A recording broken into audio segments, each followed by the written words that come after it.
How emotionally responsible are you? This is the Firm and Fair podcast. I'm your host, Spencer. We have work to do. Let's get to it.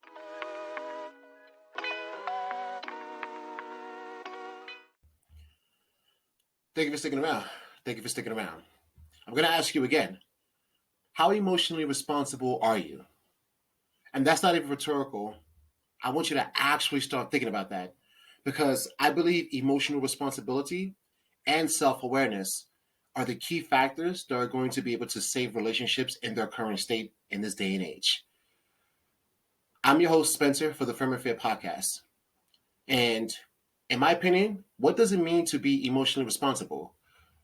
I would like to preface this by saying we all can be emotional as human beings. Why, in fact, that's what separates us from most animals. You know, the fact that we have emotions and we're aware of them. But they're powerful tools, and as such, they must be wielded carefully. So, with great power comes great responsibility. Now, what does it mean to be emotionally responsible? In my opinion, it means actually caring for and being compassionate for that person no matter how you feel.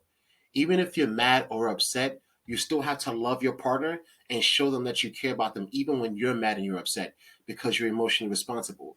So what this means is being able to have tough conversations and being able to express yourself without emotionally overcharging the conversation and without emotionally overloading the person whom you're speaking to.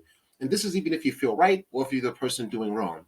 We have to stop making each other feel bad about how we feel.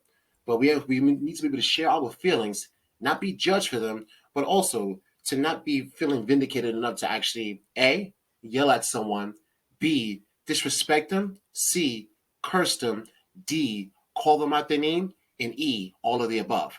So you have to maintain responsibility behind that, making sure that you actually care for that person even when you feel wronged.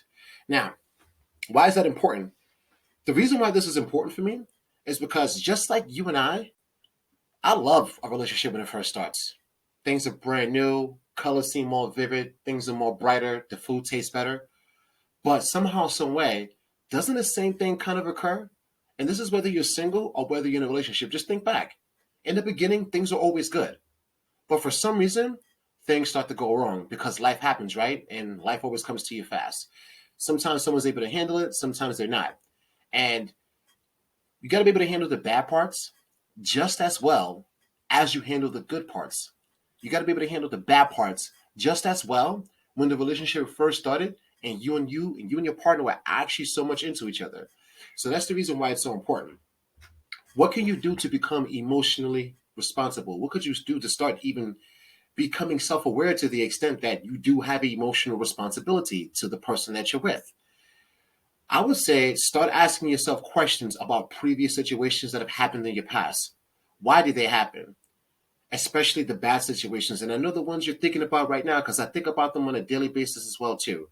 You know that person that you lost, that person that you wanted to be with for the rest of your life.